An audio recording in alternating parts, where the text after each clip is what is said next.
Hello and welcome. You're watching DD India Live. I'm Gautam Roy. Coming up in the next 30 minutes. Over 70 nations already on board India's AI Impact Summit 2026 declaration. Union Electronics and IT Minister Ashwini Vaishnaw says details will be shared on Saturday. India joins US-led PAX Silica to secure AI supply chains. IT Minister Ashwini Vaishnaw hails it as a path to AI and semiconductor resilience. Prime Minister Narendra Modi leads global AI diplomacy in New Delhi.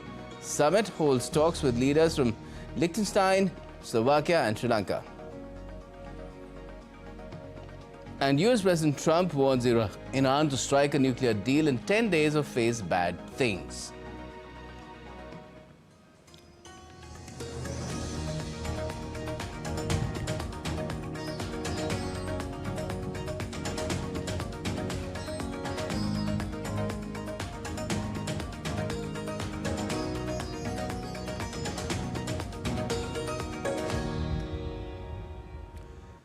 India has formally joined PAX Silica, a US-led effort on artificial intelligence and supply chain security on the sidelines of the AI Impact Summit in New Delhi. PAX is Latin for peace, and it denotes, of course, peace, stability as well as prosperity.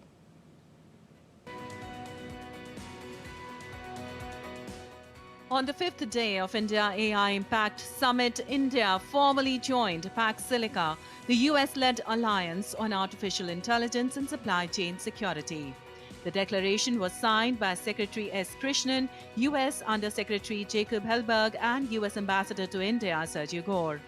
Hellberg hailed India joining PAX Silica, noting that it underscores the importance of economic security translating into national security. Our fundamental mission is not resistance, it's renewal. We are forging a supply chain that is the foundation for prosperity. We are building a new architecture that diffuses intelligence, placing the awesome power of AI into the palm of our people's hands and unleashing a wave of unprecedented possibility. Gore said that India's entry into PAX Silica is not just symbolic, it is strategic and essential. India's entry into PAX Silica isn't just symbolic, it's strategic, it's essential. India is a nation with deep talent, deep enough to rival challengers. India's engineering depth offers critical capabilities for this vital coalition. At the ceremony, Union Minister of Electronics and Information Technology, Ashwini Vaishnaw, said that India is not just holding a summit here, but building the future. India is a trusted country, and that's because our Prime Minister Shri Narendra Modi ji has conducted the foreign policy in a way where the trust and respect, the respect of a 5,000-year-old civilization, that gravitas that जो भारत की civilization का ठहराव है, वो ठहराव आज दुनिया मानती है, वो gravitas आज दुनिया मानती है, और इसीलिए भारत पे trust है. Launched in December 2025, PAX Silica is US Department of State's flagship effort on AI and supply chain security, advancing new economic security consensus among allies and trusted partners. It applies to the foundations of modern AI and computing. The initiative aims to build a secure, resilient, innovation-driven technology ecosystem spanning critical minerals, energy, advanced manufacturing, semiconductors, AI infrastructure, and logistics. Its core objectives are to reduce coercive dependencies, to partner to secure global tech supply chains, to address AI supply chain opportunities and vulnerabilities, to exploring joint investment, and to protect sensitive technologies and build trusted digital infrastructure. PAX Silica signatories are India, Australia, Greece, Israel, Japan, Qatar, South Korea, Singapore, UAE, and UK. PAX Silica highlights technological revolution in AI is accelerating, increasingly reorganizing the world economy and reshaping global supply chains. Bureau Report, DD India. The Delhi Declaration aimed at fostering cooperation in artificial intelligence has attracted over 70 signatory nations. IT Minister Ashwini Vaishnaw has said that details will be shared on Saturday. The minister has hailed the summit as a success, saying that substantial investment commitments have taken place in the course of the summit despite opposition protests. So it's already crossed $250 billion for the infra-related investments and about $20 billion for the VC deep tech investments which have been committed by investors. This is a very important sign for us. The numbers are important, but what is important is the world has confidence on India's role in the new AI age. And Prime Minister Narendra Modi held bilateral meetings with several of the leaders of government and state who attended the AI Impact Summit. These include Prince Alois of Liechtenstein at Hyderabad House in New Delhi on Friday. The discussions held on the sidelines of the India AI Impact Summit 2026 focused on strengthening bilateral ties, innovation, emerging technologies and mutual cooperation. The meeting underscored India's growing global partnerships in AI and beyond. The PM also held a bilateral meeting with the Slovakian President Peter Pellegrini. The leaders discussed strengthening ties in innovation, modern technology and responsible AI deployment. The engagement builds on recent high-level exchanges aimed at boosting India-Slovakia partnership in digital transformation and global AI governance.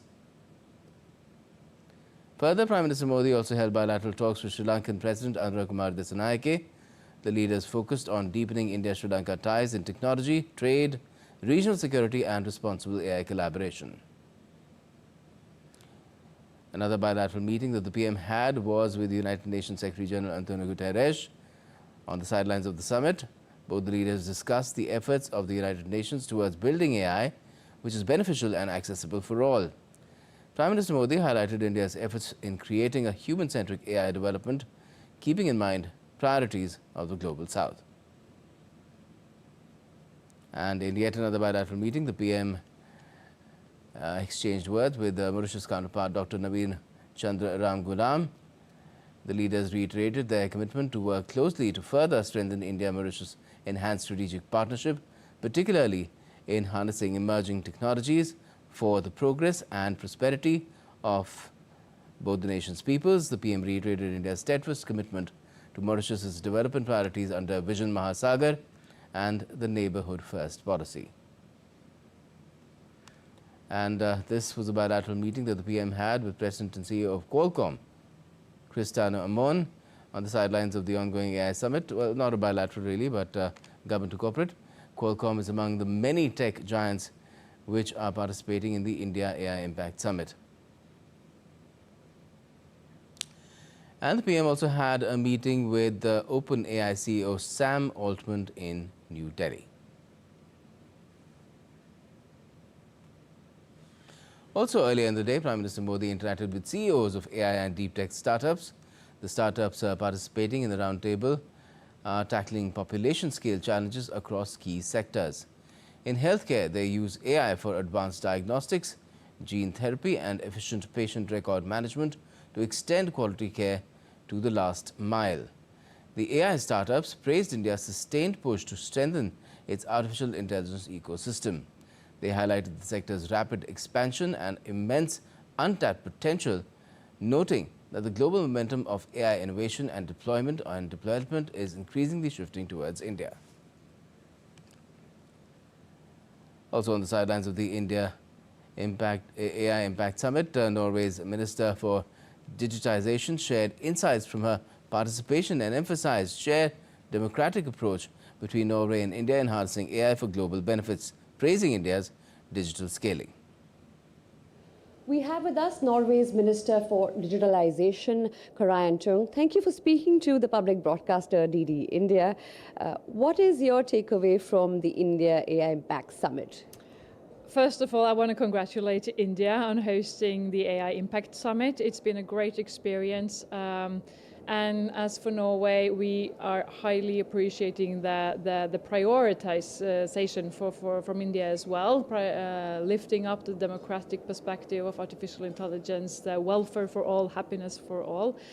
So congratulations.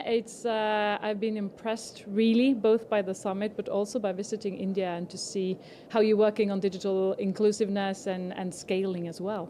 We have a free trade agreement now. What kind of collaboration in tech and AI will be part of the trade and economic partnership that we have? I'm really happy that we have the agreement in place. Norway is one of the EFTA countries having this agreement with India. It is an agreement that will boost innovation within the fields of maritime industry, green transition, health tech, and also digital technologies. And artificial intelligence runs across these sectors, these domains. So this means that there are huge possibilities for both Indian businesses, researchers, universities, but also Norwegians to collaborate and to develop this further as well. So I think this agreement is it's a really good thing for our relationship, and I'm really happy that we have it in place. Since you're the Minister of Digitalization, here's a fun question. Come on.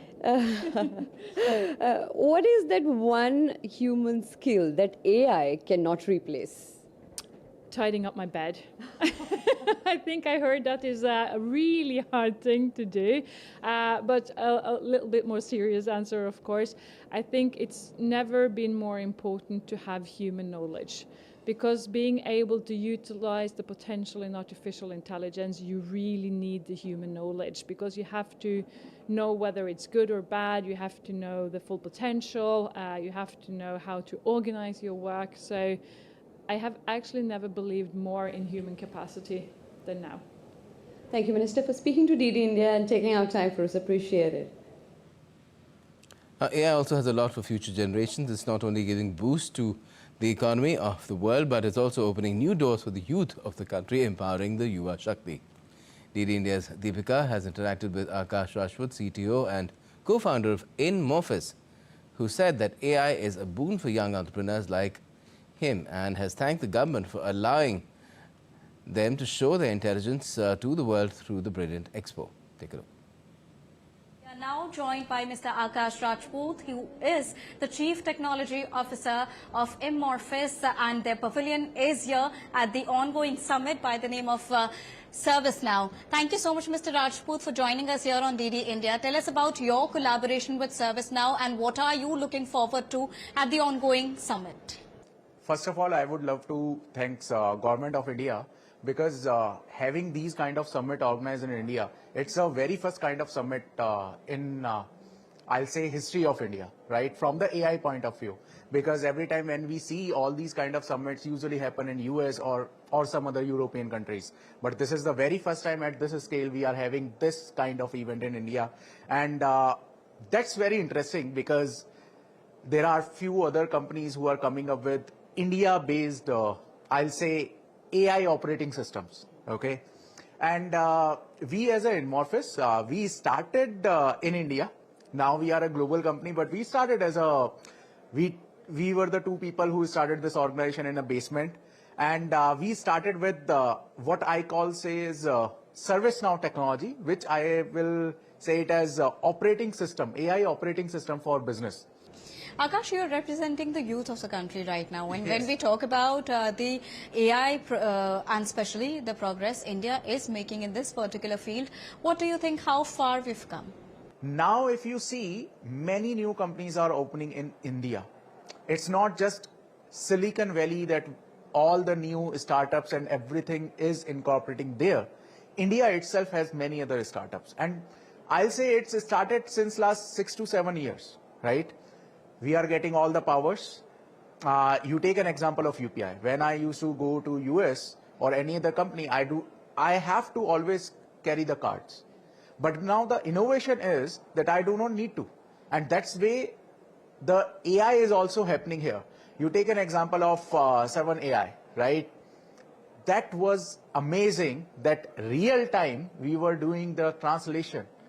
And that is why we say that AI is for human, it has to be human-centric, and this is what the focus of Prime Minister Narendra Modi is as well when we talk about this particular summit, with the motto welfare for all, happiness of all.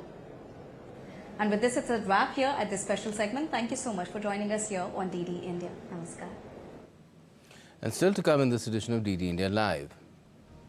Police descend in large numbers at the Royal Lodge of former British Royal Prince Andrew to conduct extensive searches in connection with his alleged misconduct in dealings with late sex offender Jeffrey Epstein.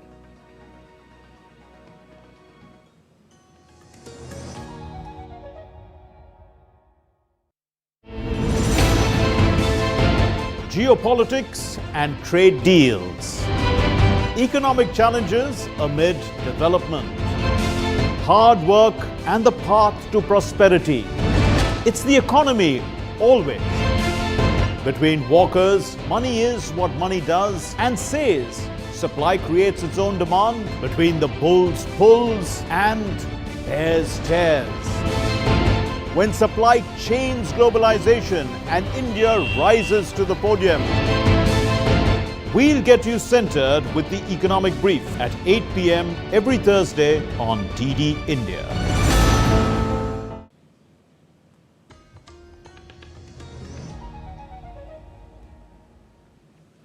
You're watching DD India Live. I'm Gautam Roy.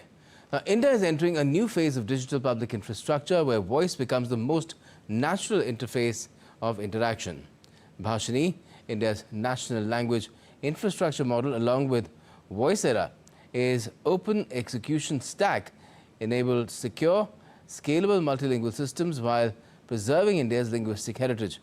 DD India's Tanvi Taneja spoke with Amitabh Nag, Chief Executive Officer, Digital India Bhashini Division, during the ongoing India AI Impact Summit.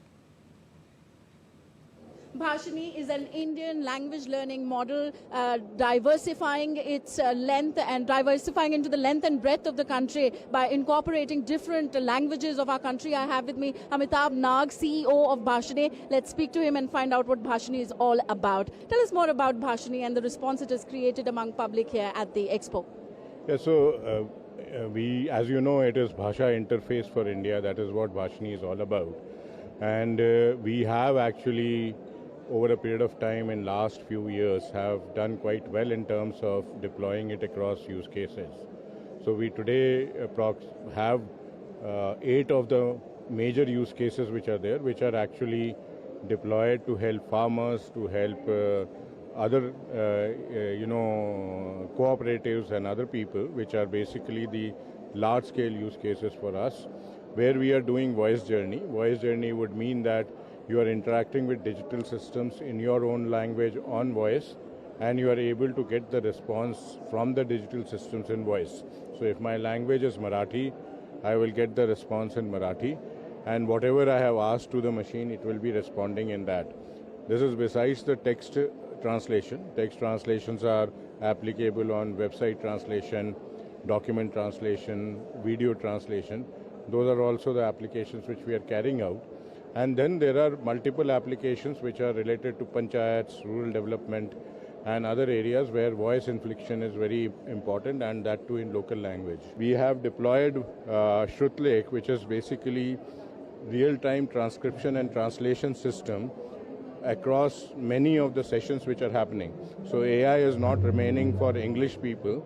It is there in Hindi, it is there in other languages as well for the people to understand. Any advice you would want to give to the young population to download Bhashini, learn the languages, preserve the languages, anything that you want to add? And also contribute, because we have 2 platforms here. One is Samuday, which is basically creating a community of language or AI workers. And second is Bhasha Dan, which actually we are trying to capture the Bolchal ki Bhasha, which is different from the written language. And once that is captured, then models will be rich on Bolchal ki Bhasha also. So those are the 2 things which we are urging the people to do. In return, of course, we are saying that you can use the mobile app and bridge the language. And there are a lot of people are getting benefited by that. Yeah, Yeah, so Bhasha Dan is a unique concept to preserve language, Indian indigenous vernacular dialects also going into the tribal heartland of the country. That's what Amitabh Nag has spoken to me just now about. Brilliant initiative there by Bhashani with Sunil Kumar. This is Tanvi Taneja for DD India. Russia's Foreign Minister Sergei Lavrov has held talks with his Iranian counterpart Abbas Araghchi on Friday. The meeting has come just days after the second round of negotiations between the US and Iran that took place in Geneva. US President Donald Trump has given a fresh ultimatum to Iran, asking Tehran to make a meaningful deal in negotiations with Washington in the next 10 days, or else bad things will happen. The statement has come amid the military build-up in the West Asian region.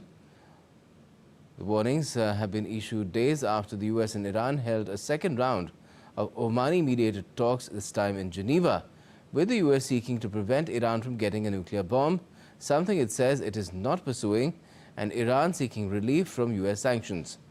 Trump has repeatedly threatened military action against Iran, at first over a deadly crackdown on protesters last month, and then more recently over its nuclear program.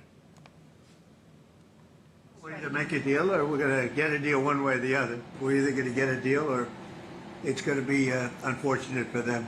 I would think that would be enough time, 10, 15 days, pretty much maximum. Now, Trump's comments have come shortly after Israeli Prime Minister Benjamin Netanyahu issued his own warning to Iran, saying if Iran attacks Israel, they will receive a response they cannot even imagine. In a letter to UN Secretary General Antonio Guterres, Tehran has said it would not start any war, but that in the event that it is subjected to military aggression, Iran will respond decisively and proportionately in its exercise of the right to self-defense. Police on Friday continued searching the former home of ex-Prince Andrew for a second day after his arrest plunged the British monarchy into one of the biggest crises of its modern era.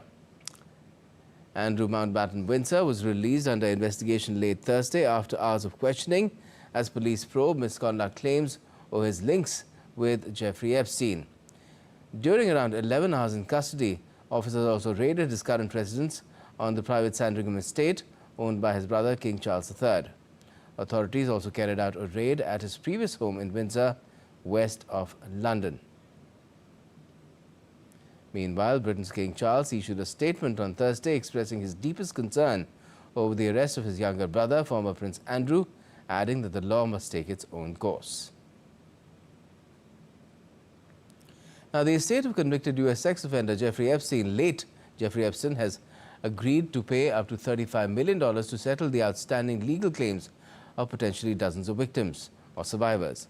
According to a proposed court judgment filed Thursday, the settlement is related to survivors who said they were sexually assaulted or abused or trafficked by Jeffrey Epstein between the 1st of January 1995 through 10th of August 2019. That's more than a two-decade period, about 24 years. Epstein's estate would pay $35 million if there are 40 or more people eligible in the class, and $25 million if there are fewer than 40. Abu Dhabi technology group G42 and AI chipmaker Cerebras has announced plans to establish a national-scale AI supercomputer in India with a peak compute capacity of 8 exaflops. The system will be built in partnership with the Mohammed bin Zayed University of Artificial Intelligence and India's Center for Development of Advanced Computing. The announcement was made on the sidelines of the AI Impact Summit 2026 in New Delhi. The supercomputer will be hosted within India and operate under Indian government's frameworks, with all data remaining within national jurisdiction. Designed to meet sovereign security and compliance requirements, it will function as a foundational asset under the India AI mission. And that's all we have for this edition of DD India Live, but let us know your thoughts on the news of the day. And for those on the go, you can get all the latest news and updates from India and across the world on DD India's mobile app. It's available on both Android and iOS. Just scan the QR code on the screen to download the app now. And we'll be back with more news as it breaks here on DD India. I'm Gautam Roy, and from all of us here in Delhi, thanks for watching DD India Live.